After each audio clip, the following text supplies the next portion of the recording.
The Vatican is trembling. The faithful are speechless, and the world is watching.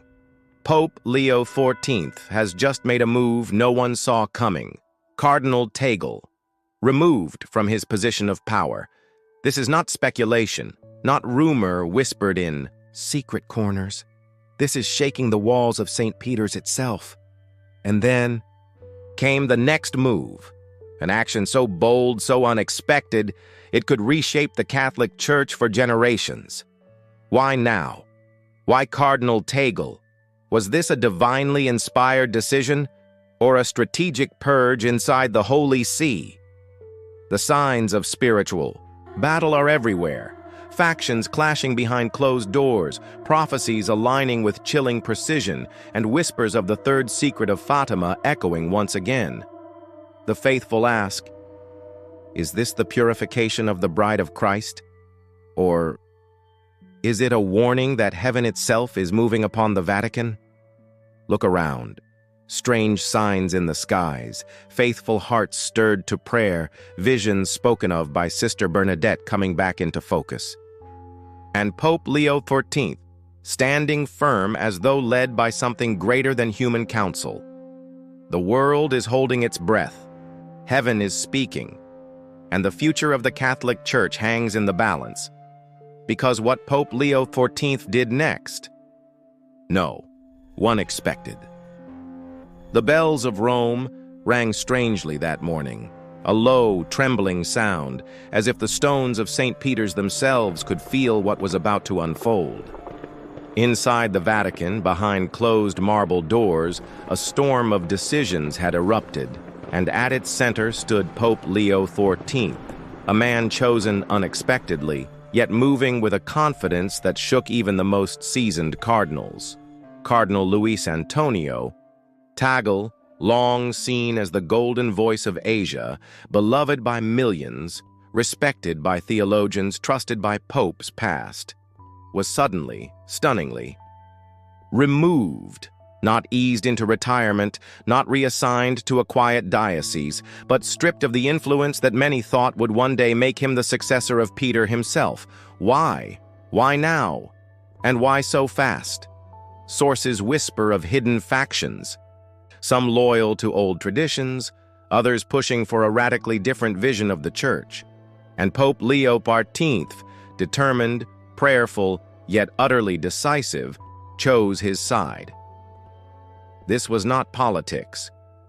This was war inside the Bride of Christ. The move sent shockwaves through every corridor. Some cried, "Injustice!" Others quietly muttered, "Finally, cleansing has begun."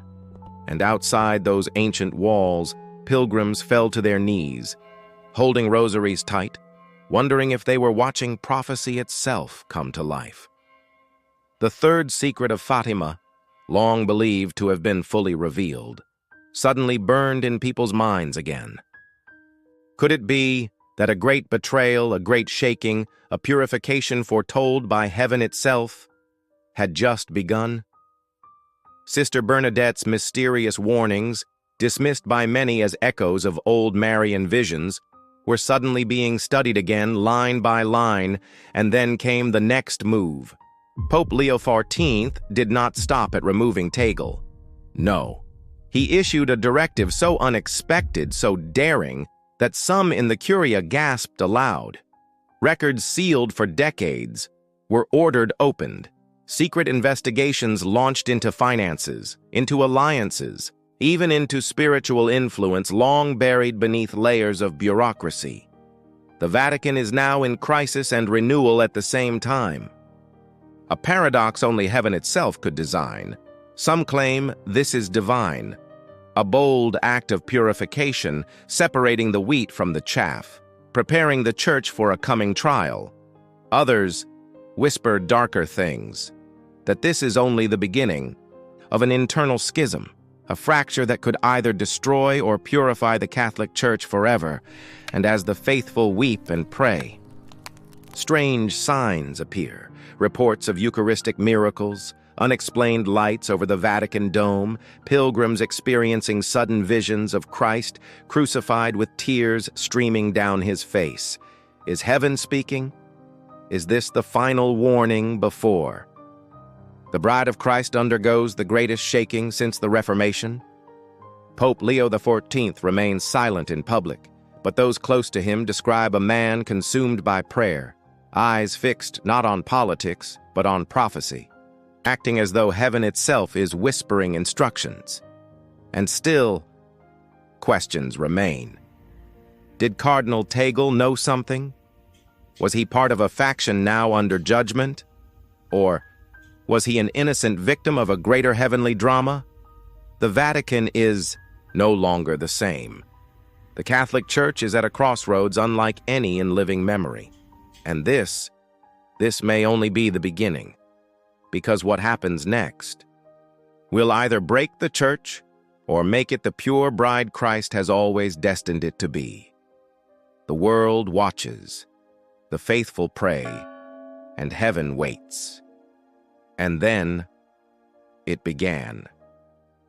Within hours of Cardinal Tagle's removal, murmurs turned into roars. The marble halls of the Apostolic Palace felt charged, as if angels and demons themselves were locked in silent combat. The College of Cardinals, once united in cautious diplomacy, was now divided. Fault lines running through friendships, decades old. Some called Pope Leo XIV the Purifier, others whispered the Destroyer. Reports leaked of private confrontations, cardinals pounding tables, voices raised, tears shed. One senior prelate was said to have shouted, "This is not what the Holy Spirit intended," only to be met with a chilling response. Or perhaps it's exactly what he intended. And in that moment, the reality settled. The Vatican was no longer safe from upheaval. Then came the shocking twist, the papal decree that followed Tagle's removal. Pope Leo XIV ordered a full review of long untouched archives, documents, tied to prophecy, Marian apparitions, even classified reports on the third secret of Fatima, files sealed under 3 pontificates, suddenly opened. Why? Why now? Because Pope Leo XIV had allegedly received a message, not from diplomats, not from theologians, but actually, according to insiders, from a cloistered nun in France, known only as Sister Bernadette. Her letter, delivered under seal, spoke of a cleansing in the house of Peter, before the smoke of Satan consumes the bride of Christ. Was it real or manipulation? Vatican insiders argue still. But the timing was undeniable.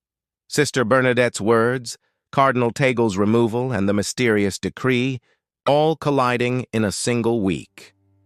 And then, the signs. A luminous glow seen by pilgrims over St. Peter's Basilica late at night. A Eucharistic host reported to bleed in a small chapel near Rome. A sudden flock of doves circling the Vatican dome as midnight bells rang without reason. Social media exploded. Believers wept. Skeptics scoffed. But those who know prophecy felt a chill. The bride of Christ, the Holy Catholic Church, was entering a time of purification, a separation of darkness and light, loyalty and betrayal, truth and deception. In homes across the world, rosaries were clutched tighter. Families prayed the divine mercy with trembling lips. Parish priests preached of repentance, of vigilance, of staying awake for you know not the hour. And Pope Leo XIV, he stayed silent, save for one cryptic homily. The winds are rising, the nets are breaking, and the fishermen must choose which fish to keep and which to cast away. The clash of powers inside the Vatican was no longer hidden. Secret factions, long whispered about in corners, were now in open spiritual warfare. Those aligned with the old ways, those pressing for radical change. And Pope Leo XIV, choosing neither faction fully, but moving according to something far older, far higher, something divine. The faithful now ask, is this the moment foretold by Fatima? Is this the great warning? The heavenly signal that the purification of the bride of Christ has begun? Because one thing is certain, nothing in Rome will ever be the same again. The days that followed were unlike anything the Vatican had seen in living memory. A silence fell over certain corridors, a silence heavy, tense, almost electric. Those who had walked with confidence through the apostolic palace now walked cautiously, heads bowed, whispers exchanged like secret codes. Because something had changed. Something far deeper than a single cardinal being removed. The spiritual battle had surfaced. For years, secret factions had quietly fought for influence, some yearning for a return to ancient discipline and clarity. Others, pushing an agenda cloaked in progress but whispered about as dangerous compromise. And now, Pope Leo XIV, guided, some say, by a voice beyond this world, had declared, "Enough!" And the next prophetic sign came swiftly. A sealed document long forgotten in the archives was ordered to be released. Its subject? The purification of the Church. A handwritten note attributed to an unnamed mystic who, decades ago, claimed to have seen the bride of Christ, stripped, broken, yet shining brighter than ever before. For years it had been dismissed as private piety. Now it was thrust into the light by papal command. At the same time, news leaked of a secret prayer vigil held deep inside the Vatican gardens. Present were Pope Leo XIV, a handful of trusted cardinals, and, shockingly, Sister Bernadette herself, brought from her convent to pray over the Holy Father. Witnesses describe an unearthly silence, broken only by the Pope's voice reciting Psalm 51, "Create in me a clean heart, O God, and renew a right spirit within me." Moments later, something happened that has no natural explanation. Lightning struck near the obelisk in St. Peter's Square, on a clear night, with no storm clouds in sight. Pilgrims gasped, some crying, "Out! It's a sign!" Social media flooded with images, the obelisk glowing faintly as doves circled it in chaotic flight. Even seasoned Vatican guards admitted their hands trembled. Inside, fear gripped some, but others felt hope. They whispered, "This is it." The cleansing, the great shaking before the bride of Christ stands pure again. But the battle was far from over. A faction of cardinals reportedly approached Pope Leo XIV in private, urging him to reconsider, to keep unity at all costs. His response, according to one insider, was chilling in its clarity. Unity without truth is not unity. It is betrayal. And so, the divide deepened. 1. Side sees Pope Leo XIV as a divinely chosen purifier, a shepherd unafraid to lose power for the sake of the gospel. The other whispers of overreach, fear, and an agenda hidden beneath an agenda. Meanwhile, faithful Catholics around the world begin to experience something extraordinary. Visions of the Sacred Heart in prayer, unexplained tears, streaming from Marian statues, rosaries turning gold-like during vigils. Priests report full churches on weekdays, confessions overflowing, hearts turning back to Christ in numbers not seen in decades. Is this coincidence? Or the beginning of the Great Return and Sister Bernadette? She remains silent, refusing interviews, refusing attention, but one cryptic statement leaked from her spiritual director. The bride will bleed, but the bride will rise, clothed in white again. The Vatican trembles, heaven speaks, and the faithful hold their breath, because the next move by Pope Leo XIV is said to be even more shocking than the first, and it may directly touch the very core of the Church's hierarchy. Rumors swirled, then exploded. A second wave of removals, some said. Entire offices whispered to be under review. The Pontifical Council for Interreligious Dialogue, the Dicastery for the Laity, Even certain branches of the Secretariat of State were said to be marked for immediate restructuring. But this was no ordinary Vatican shakeup. This was surgical, spiritual, and terrifyingly precise. Because Pope Leo XIV was no longer simply reacting to politics. Those close to him described a man consumed by something higher, something almost prophetic. His private chapel was often lit late into the night, where witnesses swore they heard him crying out, "Purge your house, O Lord, cleanse your bride, let nothing unholy remain." And then came the unexpected. From deep within the Vatican's hidden archives, places locked for centuries, accessible only by papal order, a mysterious manuscript emerged. Its seal, bearing the mark of Pope Pius XIII and the cryptic Latin phrase ad purificationem sponsae, for the purification of the bride. The contents? Unverified, but insiders whisper it spoke of an era when the shepherd of Peter will cut down the branches diseased with secret rot, and a new growth, radiant and holy, will burst forth in springtime glory. And so, Pope Leo XIV acted. A secret midnight meeting was convened. No press, no photos, only the Pope, Sister Bernadette, and 7 cardinals he called the Faithful Remnant. There, he reportedly placed his hands on the ancient manuscript and declared, "This is our mandate. We cleanse now, or we lose everything." The following morning, headlines erupted.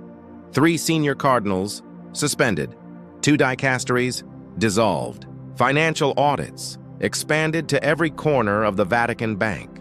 The Catholic world shook. Some shouted betrayal. Others fell to their knees, weeping, whispering, "It has begun. The great purification has begun." And then, the signs grew stranger still. Pilgrims reported seeing a luminous cross in the sky above St. Peter's Square, shining even in broad daylight.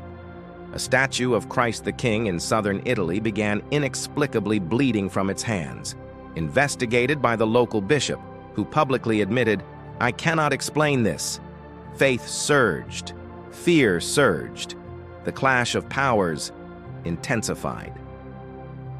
Inside the Vatican, factions reached their breaking point. A group of opposing cardinals, powerful, connected, furious, prepared a formal letter warning Pope Leo XIV that his actions could split the church beyond repair. When they delivered it, Pope Leo XIV read it silently, laid it on the altar, and responded only, "Better a bride divided for truth than united in lies." And then came his final shocking decree. On live Vatican broadcast, Pope Leo XIV announced, "I hereby summon every cardinal of the Holy Catholic Church to Rome, to the tomb of St. Peter, to swear anew their loyalty to Christ, his gospel, and the true magisterium. Those who cannot will be released." The world gasped. No pope had done such a thing in centuries. Flights booked, cardinals panicked, cameras waited, millions tuned in, and as dawn broke on that historic day, something impossible happened. As the cardinals gathered at the tomb of Peter, chanting the Credo, an earthquake rattled Rome, yet the basilica stood unmoved, and witnesses swore they saw a single white dove descend from the open oculus of the dome, landing silently on the altar, before vanishing in a flash of light. Even skeptics were speechless. The oath was taken. Some cardinals wept. Others silently walked out, never to return. And Pope Leo XIV? He raised the fisherman's ring and declared, "The bride is purified, and the war for her soul is won." And at that exact moment, lightning struck the obelisk in St. Peter's Square. But instead of destruction, it split and fell harmlessly into the fountain, water cascading in the shape of a cross. The faithful screamed. Pilgrims fell to their knees. Bells rang without human hands touching them, and the Vatican glowed. No one expected it, No one could have imagined it, but it happened. The bride of Christ, battered and bleeding, rose in purity and fire. Her enemies scattered, her shepherd standing firm, eyes lifted to heaven. The age of compromise was over. A new age of faith, purity, and heavenly fire had begun.